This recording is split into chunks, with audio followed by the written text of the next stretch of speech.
fucking outfit 20 days in a row, I don't give a shit. You only came around cause you thought I had some money for you. You got it fucked up, that's for the kids. And if there's anything left, I cop a crib. And if there's anything left after that, I cop the 6. What is going on, Full Heel Podcast? I am your host, Rafael Chaidez, and this is another episode of the Full Heel Podcast, episode number 67. And today we are going to be covering Money in the Bank 2018. It was here in Chicago. I didn't attend. We are also going to be going over NXT Chicago. I also didn't attend. I went to UFC last weekend, Bellator, blah, blah, blah. So I chose those instead of WWE, but I stayed home and I watched them. Big shout outs to my friends for coming over and watching them. Jesus came over Saturday and we watched NXT, which we'll be going over first. And then Sunday, two of my frat brothers came by. So shout outs to them if they're listening. But yeah, so there's two events here in Chicago. NXT TakeOver Chicago. I went to last year's. This one was definitely not as good as last year's event, in my opinion. And not just because I was live at the last one, just the type of matches that they put on last year compared to these matches, just wasn't up to caliber, in my opinion, as the 2017 Money in the Bank. We had Tyler Bates versus the Brawler Pete Dunne for the UK Championship, which was probably match of the year. I'd probably give it match of the year from all the wrestling I saw last year. It was either that one or shit. I don't know if Wrestle Kingdom 18 fell. Not Wrestle Kingdom 18. Wrestle Kingdom 11 fell under the same year as that match, but that one could be up there as well. Just the pure wrestling and the skill involved in both guys in that match last year in Chicago, being Tyler Bate and Pete Dunne for the UK title in 2017. But that was 2017. This is 2018, and I forgot what match started it off. I don't believe it. I think it was the Tag Team Championship match that started it off. And I kind of don't want to go into spoilers, but there was an event held in... where was it? In the UK. It was held in the UK. And it wasn't aired live here in the States, so I don't know when it's going to be live. I haven't been keeping up with the UK tournament, but someone already spoiled it for me and put the results up, put a picture up, so I kind of know what happened. So I'll keep that to myself because I think it happened today and it hasn't been aired. But yeah, the opening match of the night for the NXT card was the Undisputed with Kyle O'Reilly and Roderick Strong versus what are their names? Kyle, Oney Larkin and Danny Burch.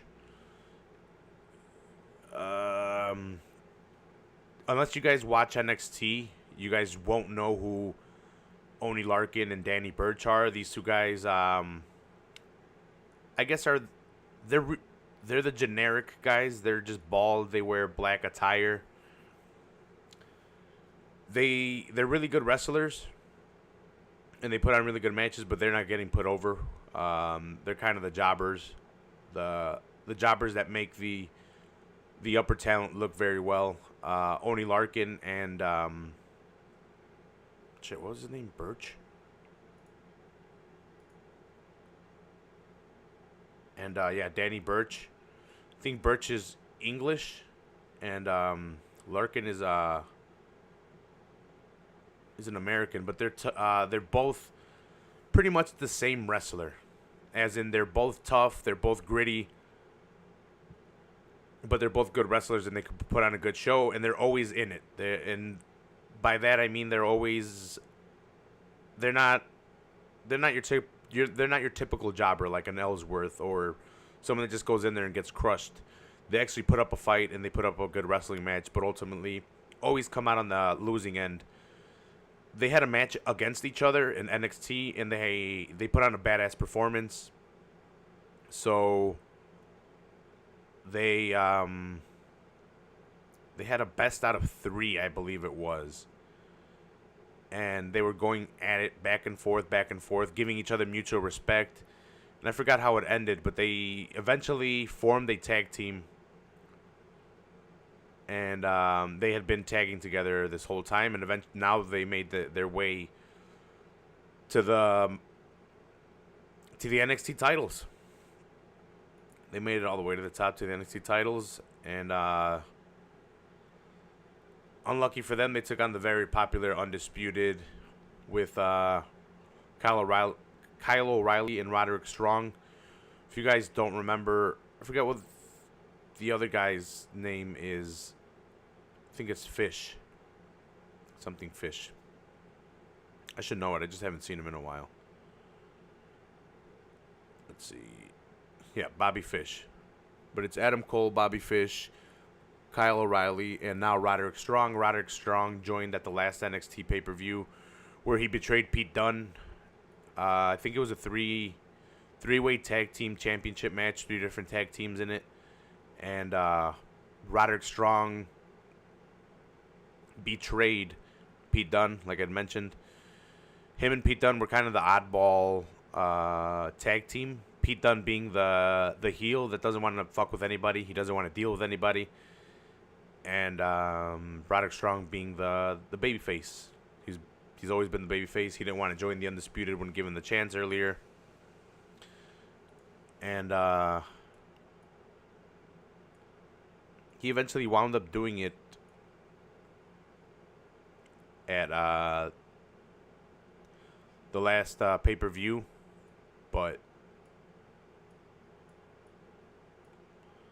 it was weird timing because he had been given the opportunity and didn't take it, and then he took it this time to retain the titles because Adam Cole had won the title earlier. He had won the North American Championship in a ladder match, a crazy ladder match, but he won it.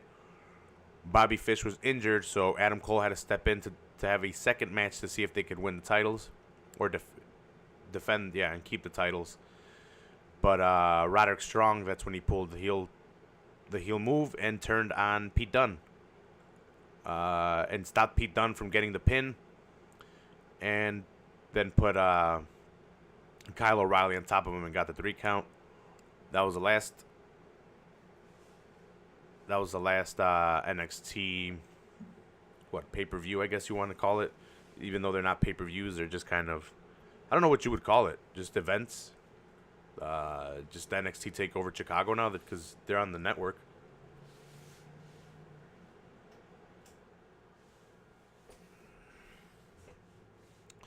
Yeah, so I don't know what you would call it. It's not a pay-per-view. It's just NXT Chicago. But this match was kind of weird, in my opinion. I didn't think they were gonna throw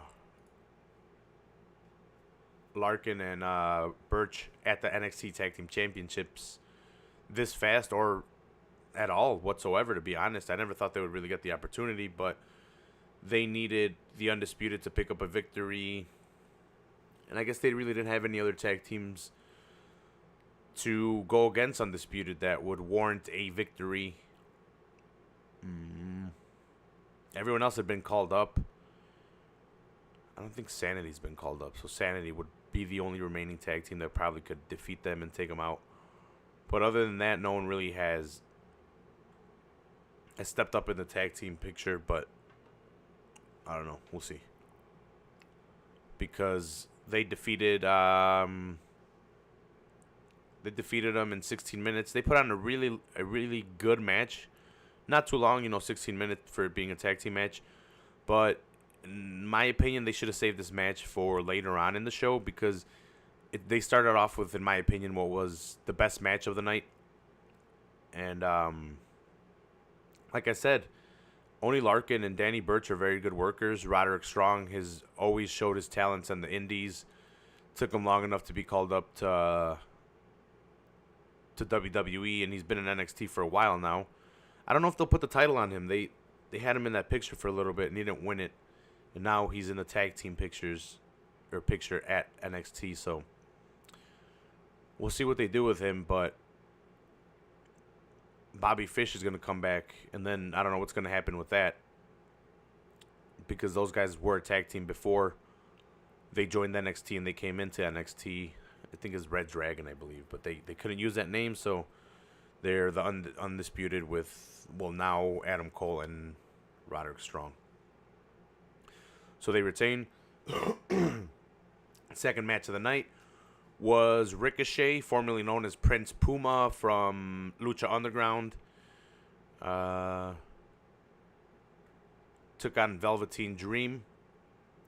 Velveteen Dream came out in a Hogan-esque pattern. He had a bandana with the red and yellow, and his pants were also red and yellow, but more of an orange and yellow, and he was wearing Prince Puma's wrestling attire. He was wearing his pants. If you guys didn't pick that up, he was wearing Ricochet's, well, Prince Puma. Ricochet, formerly known as Prince Puma.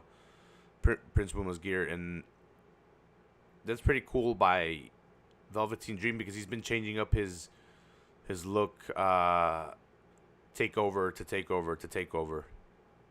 I think he was Prince. That's what it was at first. It's almost like a Prince gimmick, but he's been able to make it his own and transform it from takeover to takeover. So he's been able to do his thing. I could see them putting the championship on Velveteen Dream or Ricochet for that matter. But great match. It was a really good match, but in comparison to the tag team match that the Undisputed put on against Oney Larkin and Danny Burch, it wasn't as good, but very good match. Very good match nonetheless. 22 minutes. And Ricochet picks up the victory. They're big on Ricochet, and I could see why.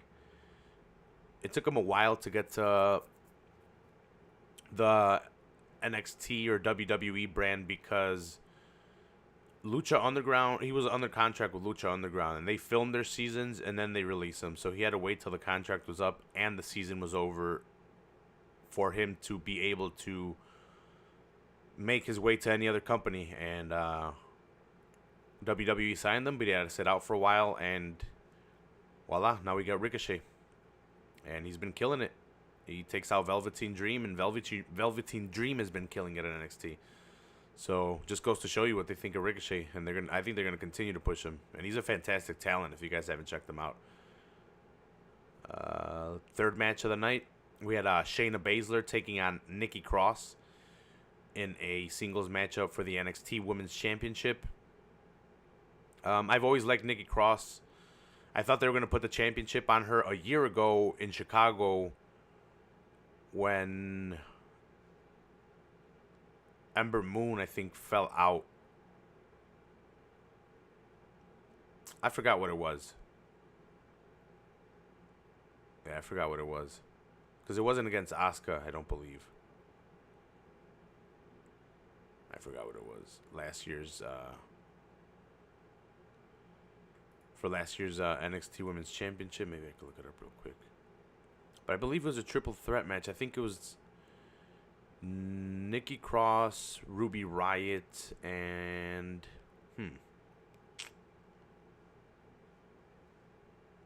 fuck. I don't remember. Let's see. It's not here.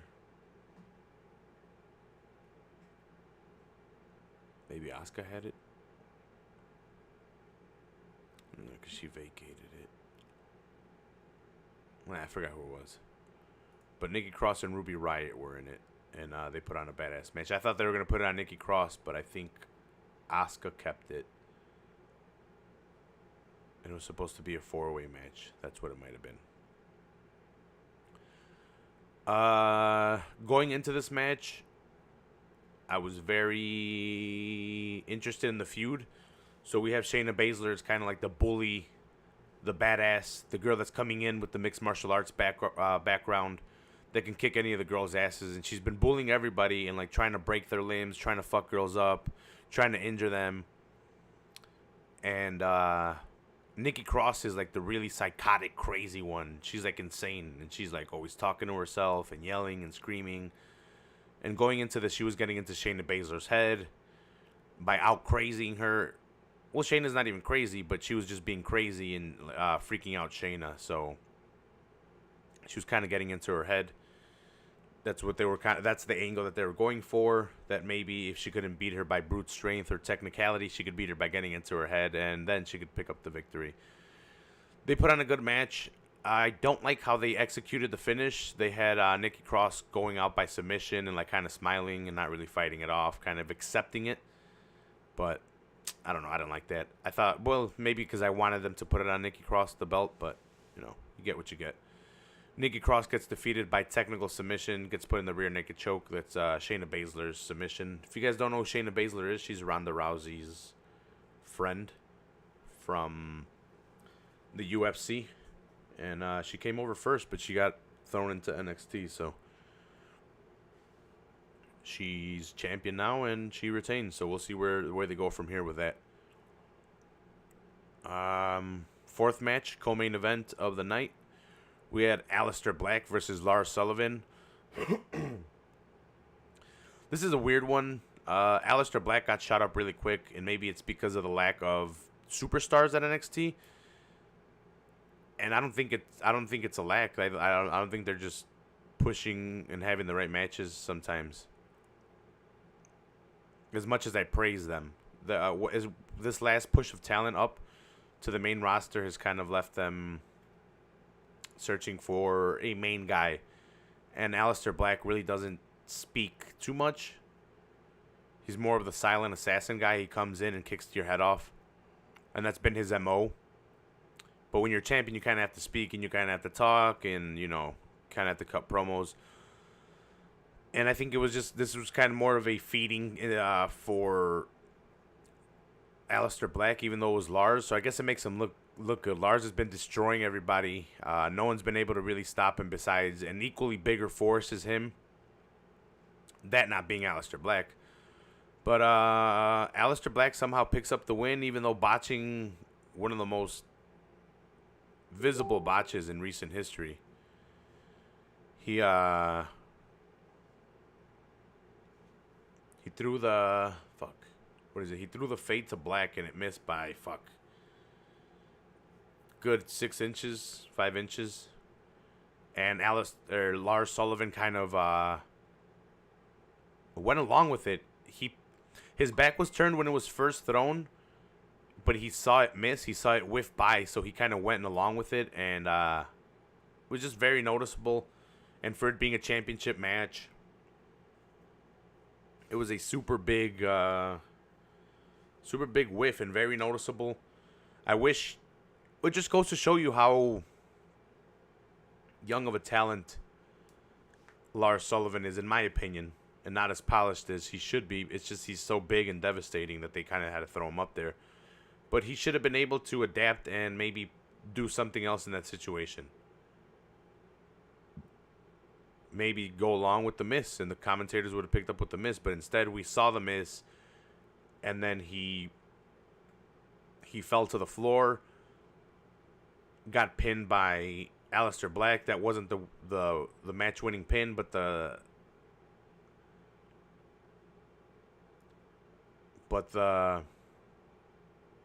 commentators kind of had to pick up for the fumble. They had to say, "Oh, he didn't get all of it," or he didn't get him that hard, and it kind of sucks for them to have to pick that up, even because they noticed it as well, so the crowd had to notice it. I don't know who they're gonna throw at Aleister Black next. We already seen him face we already seen Aleister Black versus Velveteen Dream. They'll probably, if they throw Ricochet at him, I think Ricochet takes the title off of him. Ricochet can cut not a fantastic promo, but he speaks on the mic at least, and his wrestling is phenomenal. Not saying that Aleister Black isn't. He's just more of a striker, and Ricochet hits a lot of high spots. He'll do a lot of high flying moves, a lot of flips. I think he hits the 540 or the 720, I believe it is. I'm not exactly sure what his finisher is, but it's off the top rope, and I think it's like a 540, 6 or 720 splash. But Aleister Black picks up the victory. They had a 14-minute match. It was a pretty good match besides the whiffing. Aleister Black was getting his ass beat a lot by Lars because, Lars is the big guy. But ultimately, Aleister picks up the win. And then in your main event of NXT Chicago, we had Tommaso Ciampa versus Johnny Gargano in a Chicago street fight.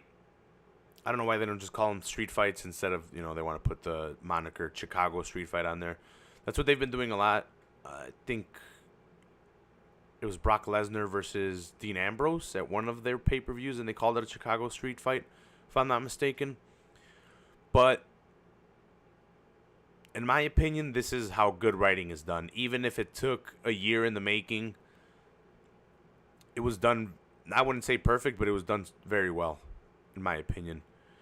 If you guys don't know about this rivalry, Tommaso Ciampa and Gargano were a tag team, DIY, do it yourself, because they were a tag team that was the underdog in all aspects of the game, I guess, and they had to do it themselves to make it to the top and try to win the tag team championship match.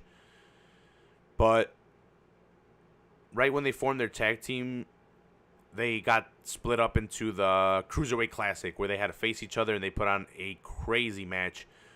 Won the crowd over, but ultimately Gargano moved on. And then after the tournament was over, they continued to form the tag team, ultimately making their way to the championship and winning the championship. I think they've defended it once. And then at the one I attended a year ago, NXT Chicago, they lost it. They lost the titles to the Authors of Pain. And then in one of the craziest heel turns in a while, Tommaso Ciampa turns on Johnny Gargano, throws him into the Titantron and beats the shit out of him, and throws him off the stage through the tables. And the reason this rivalry lasted a year and they had to write it out for a year was because Tommaso Ciampa got hurt. So Ciampa was out for a while because of a knee injury, a real knee injury, and Johnny Gargano continued on with his career, having a crazy lull in, he couldn't get any wins, and then ultimately getting a ton of wins and making his way to facing Cien Almas for the championship. Never being able to win it because first time Cien Almas' girl got involved, and then second time Ciampa came out and beat him up with the crutch. They had a match where Gargano got sent to the hospital and wasn't going to wrestle or something, and then Gargano came back and attacked him. And then they had a retirement match where Gargano lost, and he had to retire. He couldn't wrestle at NXT anymore, but ultimately he was still attacking Ciampa, so they had to set up this Chicago street fight. And they gave him the whole card pretty much. They gave him a 35-minute match, a well-deserved match, crazy match where they did anything and everything they wanted. They fought in the crowd. They fought on the Titantron. They destroyed the ring. Ciampa cut up the apron. He pulled off the ring skirts, pulled up the ring apron, pulled up the padding. They did a bunch of moves. Gargano should have gotten the victory a bunch of times by getting a submission in, but the referees weren't in place. There wasn't a referee there. Ultimately, Ciampa hits his finisher, gets the victory on Gargano, gets the 1-2-3. And I'd like to see who they throw at the champion. I could see one of them going for the championship match too, even though we've seen Gargano, but I never thought he was going to beat Cien Almas. I could see him beating Aleister Black. Or I could see Ciampa going up there and ultimately having a rivalry meet up in the main event of NXT with the championship on the line. That'd be something to see.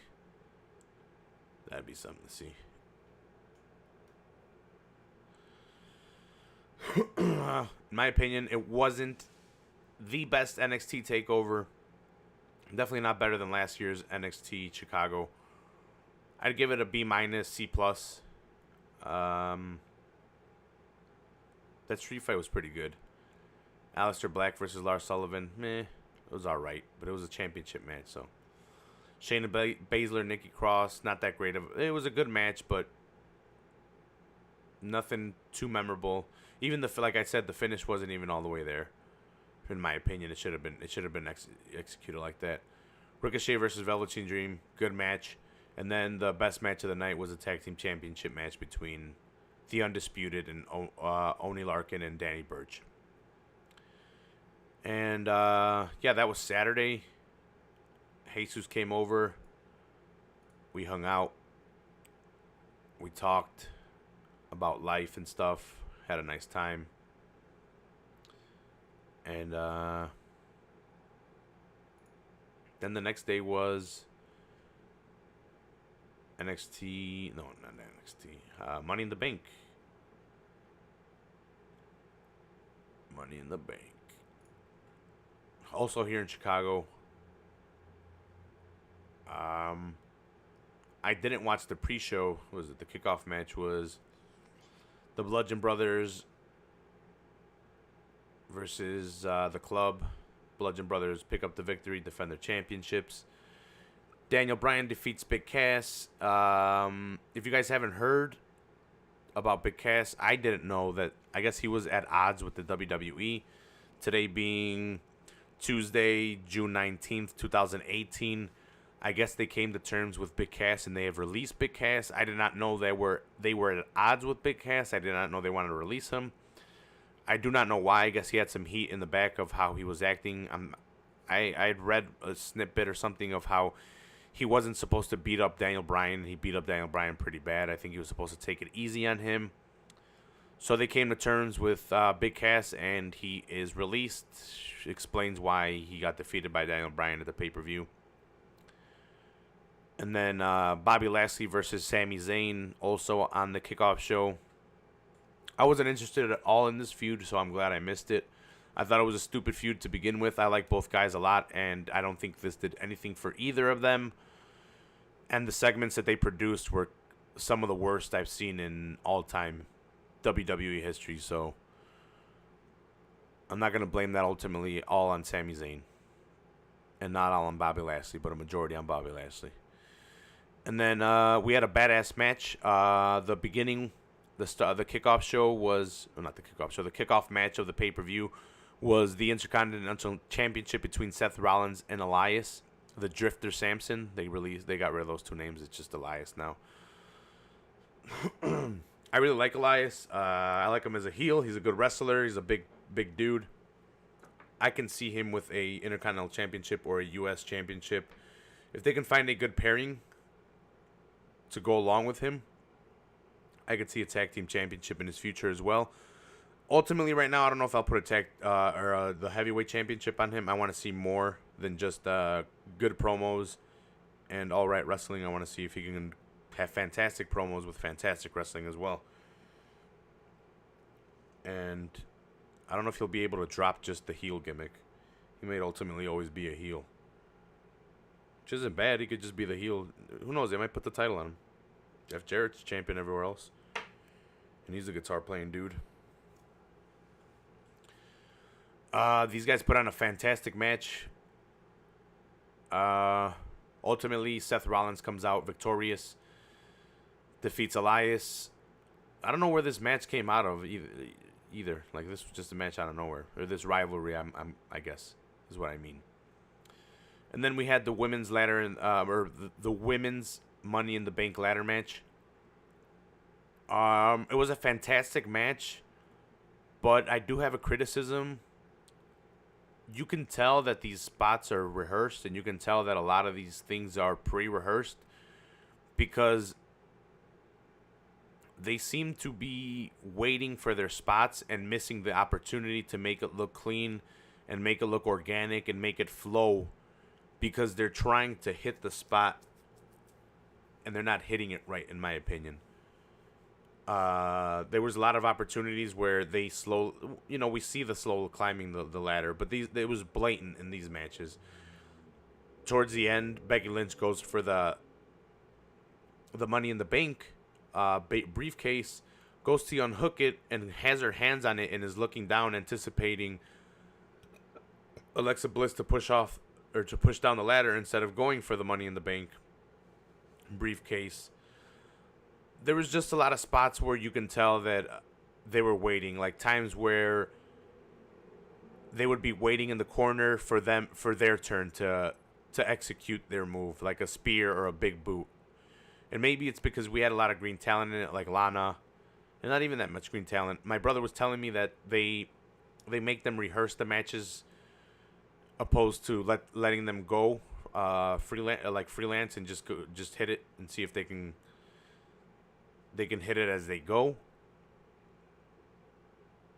But in my opinion, it's not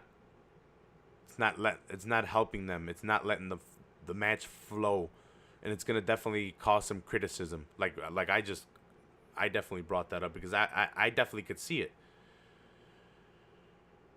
You could tell that, like I said, they're waiting for their turn to hit their move, and it's not letting it's making it look more robotic. And I don't know, maybe let them just flow and let them do their thing.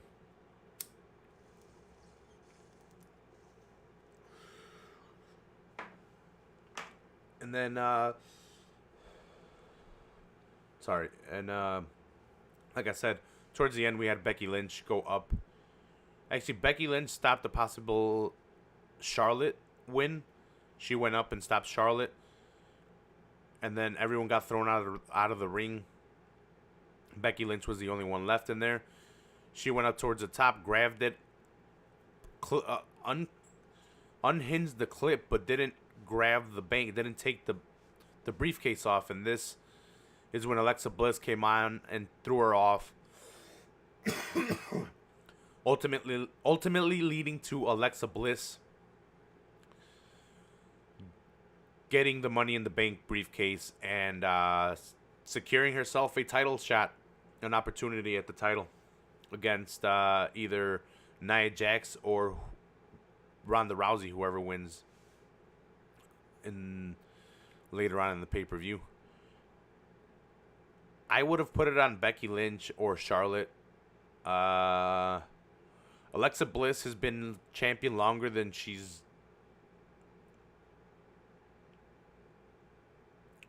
Alexa Bliss has been champion longer on the main roster than she's been on the main roster.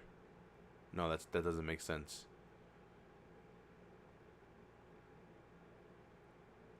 She's been champion like 250 days, and like 150 days she has been not champion, is what I'm trying to say. In my opinion, I would have, like I said, I would have put it on Becky Lynch or Charlotte. I don't disagree with this. She has a huge following on Twitter. If you go back and you watch her days from NXT and you watch what she's developed from, and you watch her skill set develop, and you watch her work on the mic, I don't see too much of an argument as why not to put it on her at this point. Like, yeah, I know she's had the title for a while, but maybe Nia Jax isn't working out and they're going to try to go for a different angle. I don't know. They definitely believe that Alexa Bliss should be champion. They put they put the Money on the Bank briefcase on her, which ultimately you will win it if you cash it in. I think only Baron Corbin and forgot who else has not been able to win the Money in the Bank ladder match, or has not been able to cash it in successfully after winning the Money in the Bank ladder match. But yeah, Alexa Bliss wins. I would have had two other girls, maybe even Naomi ahead of her winning, but you know, they're going with a definite storyline that they want to play out. So next match was Roman Reigns versus Jinder Mahal. I like Jinder Mahal and I like Roman Reigns, and I know both of their parts. They want to make Roman Reigns the heel, and I understand why fans don't like it being pushed down their throats. And Jinder Mahal, when he first came out, all huge and was winning, people were behind them. But once he got thrown into the title picture, people turned on him. He is a good worker. He has developed some good mic skills. The finishes to his matches are very repeated, and that's, in my opinion, that's why people don't like him, because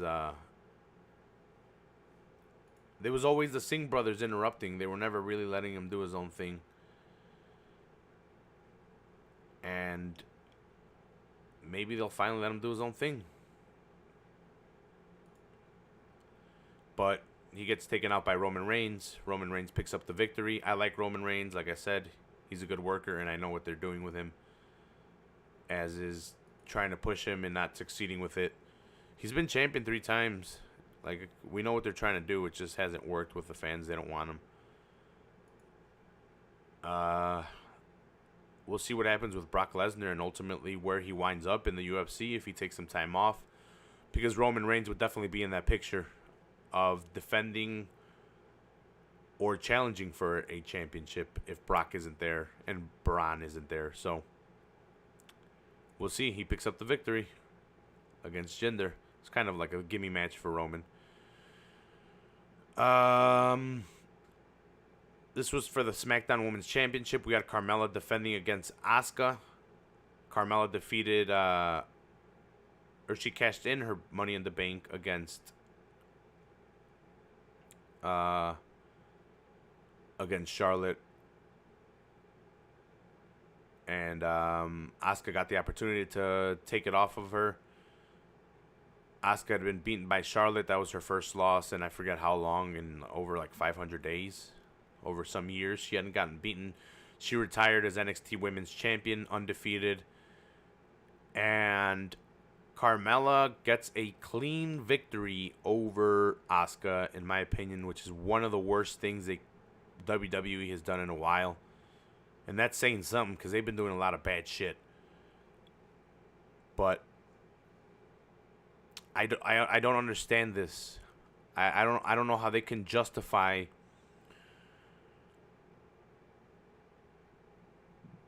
Carmella pinning Asuka cleanly.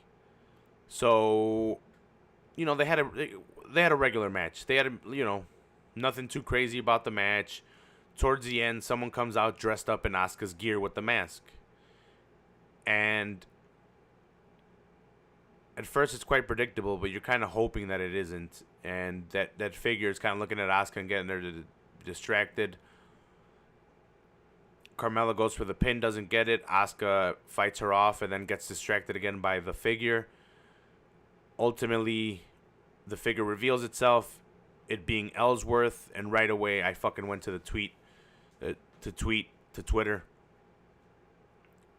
because I was disgusted. And I never do that. I was disgusted by this. This is lazy writing. This is unoriginality. And I usually wait around to see what good the storyline is gonna, like. I try to let it blossom to see what it turns into. And this one, I don't want to see shit with this. This is garbage. We already saw what Ellsworth did here. We've already seen it once. We don't need to see it again. He ultimately ruined the Money in the Bank ladder match last year by grabbing it for Carmella and giving it to her. And now we have him giving Asuka a second clean loss by someone that doesn't deserve to have a clean win over her. Charlotte, I can understand, but when you put Carmella over on Asuka like that in a singles matchup, I don't get it, WWE. What are you trying to do? You just shot yourself in the leg. Doesn't make sense in my opinion.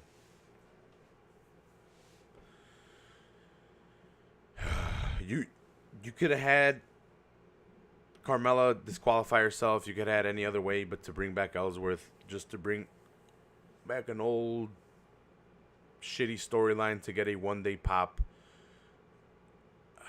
I don't know. I don't get it. Well, I'm recording SmackDown, so I'll see ultimately what comes of this storyline, or what happens if he even continues for the next day, or if they do what the Great Khali did and just show up for one day, interfere in the championship match, and then never come back again. But in my opinion, this was a big mistake. I know Carmella's a heel, but this isn't a good way to put over a heel. This is putting her over as a weak heel. And maybe they want to take the title off her, and they want to put it on Asuka. I don't know. But they should have put it on Asuka instead of fucking doing this shitty story. I don't get it. And then in the championship match for the dudes, we had AJ Styles versus Shinske Nakamura in a last man standing match. This is their third match, I think it is. Yeah, the first match was at WrestleMania. AJ picked up a clean victory over Nakamura, retaining his title. Second match, and then he got nutshotted. So second match, they had a no DQ match where Nakamura and him both nutshotted each other and couldn't get up. So it was a no contest. And then this third match was a last man standing match, according to because of Nakamura's stipulation, he got to chose last man standing. These guys put on a phenomenal match. Crazy back and forth. At one point, AJ hits a Styles Clash off of the stairs onto the outside. But Nakamura gets up. AJ was down a bunch where Nakamura was almost getting him on the outside. And AJ just would make it up by 9 with the help of the guardrail. Ultimately, AJ has to hit the phenomenal forearm from the inside of the ring to the outside, hitting Nakamura through the table. And Nakamura couldn't get up after that. And AJ picks up the victory. 1, 2, 3. Awesome match. I don't know what they do with Shinske, and I want to see what they do with AJ. AJ is going to be on the cover of 2K19. Seth Rollins was 2K18, and Brock Lesnar was 2K17. So AJ Styles, a phenomenal one, is going to be on 2K19. It's going to be awesome. Then the co-main event, we had Ronda Rousey versus Nia Jax for the Women's Championship. If you guys are doubting Ronda Rousey, I'd definitely go check out this match. She was definitely getting the shit beat out of her for most of the match. There were at times where I ultimately thought she was really hurt. She took a nasty powerbomb.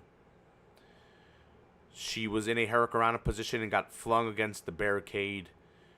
She took a lot of slams. Ultimately, she hit a badass judo throw on Nia Jax. Threatened with the armbar, was trying to land the armbar, but Alexa Bliss comes out of nowhere and beats the crap out of her with the Money in the Bank briefcase. Hits Nia Jax a couple times. Hits her with a DDT. Hits the Shining Bliss. Is that what it's called? I think it's called the Shining Bliss. Oh, no, it's called Twisted Bliss. She hits the Twisted Bliss, picks up the victory, and picks up I think her third Raw Women's Championship. I saw a lot of negative backlash for this decision to put it on Bliss. I don't see why. Maybe because she's so new, but she's, like I said before, she's a good wrestler. She's developed her skills since being on NXT and being a manager for... Damn, what were those guys? The two Australian guys. I forgot their names. But she was a manager for them. Ultimately broke off and started wrestling. Was a jobber at NXT. Once thrown out to the main roster, they let her speak on the mic and they pushed her. And she's been pure money after that. She's got a ton of followers. So I understand why they put the title on her, and I don't disagree with it. The biggest thing was on Raw. Ronda Rousey got fired because... Oh, not fired, sorry. She got suspended for 30 days because she attacked Alexa Bliss, flipped Kurt Angle because Kurt Angle was trying to talk her down, and she just went crazy. So she got suspended for 30 days, and she wants to come back and face Alexa Bliss for the money, or not the Money in the Bank, for the Women's Championship, because Rousey won by disqualification because she got attacked first, and then Nia lost because the briefcase was cashed in on her. So it was an awesome flip by Ronda too. Those judo flips are something of beauty. But the Money in the Bank ladder match for the dudes was awesome. The most memorable spot, I think, was when Braun ran through the ladder when these guys were holding it. Was that last week or was that this week? No, that was definitely at the ladder match. Kevin Owens didn't hit that frog splash off the huge ladder. Braun stopped him. Oh, when he threw him off of the... Was it the ladder? I think he threw him off of the ladder. He threw KO off of the ladder, threw a bunch of tables. KO was out of it. And then Braun went on to win the championship, or not championship, the briefcase. And he's the monster in the bank. That's what they're deeming him as, which is a cool little moniker they gave him. So I think they did it because they're probably going to put the title on him. Brock Lesnar is the champion right now. Brock Lesnar isn't even scheduled till SummerSlam or something like that. So they're talking about Brock being at UFC 226, which is the next pay-per-view where the heavyweight championship will be decided. Brock has been ultimately wanting to come back, and he might get a championship match, man. He might get a chance at that title, at that cheddar. At the cheddar, boy. But Monster in the Bank. He picks up the briefcase in an awesome match. And then I guess I got time. Let me touch up on Raw real quick. So Raw was yesterday. SmackDown is right now. I'll catch it after I'm done recording with Jeff. So how I mentioned, Ronda Rousey attacked Alexa Bliss, and then Kurt Angle tried to intervene. Kurt Angle got flipped. Then he suspended Ronda Rousey. That was kind of the big news of the day. Dolph Ziggler defeats Seth Rollins to become the new Intercontinental Championship. That was kind of a surprise. I didn't think he was going to win it. It was an open challenge on Seth Rollins' behalf. Maybe they'll make it a nice little rivalry. They're both very good workers, and they can put on a very good match. They have very good chemistry together. They're both around the same size. Seth Rollins is very over right now. You can have a good rivalry between these two. And Dolph Ziggler has Drew McIntyre as his manager, or as his partner, and Roman Reigns is Seth Rollins' partner. That would put together some badass tag team matches where they would both help out each other, but ultimately keep it singles matches where you would have a rivalry between Rollins and Ziggler for the Intercontinental Championship. I'm not mad at the decision. I just thought it was weird. I didn't think they would do it, but they did it. Bobby Roode took on Kurt Hawkins. Kurt Hawkins is on a super losing streak. I think last week he came out and tried to beat No Way Jose by being one of his line dudes, and couldn't get the win. So Bobby Roode gets a gimme fight. Matt Hardy and Bray Wyatt take on Heath Slater and Rhino. The most memorable thing about this was a promo cut by Bo Dallas and Curtis Axel, where they imitated both Woken Matt Hardy and Bray Wyatt. Bo Dallas being Bray Wyatt, they're brothers, so it was kind of funny seeing him make fun of his brother because he kind of, you know, he can mimic his voice and he kind of looks the same, especially with that fake beard and hat, being dressed the same. Then the Woken thing isn't really hard to imitate either, so Axel did a great job. They did a great promo. Matt Hardy and Bray Wyatt defend their championships, and the B team is ultimately going to make their way to the championship match. We'll see. But looks like that's where they're headed. Jinder Mahal takes on Chad Gable, beats Chad Gable. Really nothing there. I don't know where they're going with that. I don't know if they'll start a rivalry between those two, but we'll see. Bayley and Sasha form a friendship once again to take on the Riot Squad because Bayley was attacked last week by the Riot Squad and got drawn on with lipstick by the Riot Squad. They don't have the chemistry that they want in the match. They wind up losing, and then they have a brawl in the background, which ultimately 100% ends their friendship. Sasha Banks saying that she doesn't want to be your friend anymore, pretty much. And we're going to get a rivalry between them two, so we'll see what goes on. Roman Reigns and Bobby Lashley defeat the Revival. I don't know what they're doing with that, but, you know. Roman Reigns was trying to stake his claim to the championship, and so was Bobby Lashley, saying that he's been chasing Brock Lesnar. Roman Reigns saying he won the cage match last pay-per-view. Didn't get the nod his way because the referee made a mistake. I don't know why they had to defeat the Revival. I don't know why the Revival is jobbing out to these guys, but whatever. Mojo Rawley takes on No Way Jose, beats up No Way Jose. I do not like Mojo Rawley, so I do not agree with the push, but ultimately No Way Jose wasn't going to beat him, so we'll see where Mojo goes on from here. And then in the main event, we had Kevin Owens and Constable Corbin. Constable Corbin is Baron Corbin. He cut his hair, and now he works for Stephanie, and he fucks with Kurt Angle. Braun Strowman teamed up with Finn Balor. They had good chemistry, Balor and Strowman, but ultimately Braun Strowman rams KO through the barricade, leaving Finn Balor alone with Corbin. Corbin hits his deep six, or the end of days, I think is what they're calling it, and Finn Balor loses 1, 2, 3, ending Raw, bringing this episode to a close. Thanks everyone for joining me. I'm going to go over the Contender Series on Thursday. I'm going to go over both episodes of the Contender Series on Thursday, so check me out on Thursday. I'll drop another episode. That one's just going to be MMA related. Thanks a lot for joining me for this episode of the Full Heel Podcast. Money in the Bank results, NXT results, episode 67. Shout out to the Rewrites for all their help, letting me use their music. Shout outs to Quadril for being a badass. And shout outs to all my buddies. Yeah, I love you guys.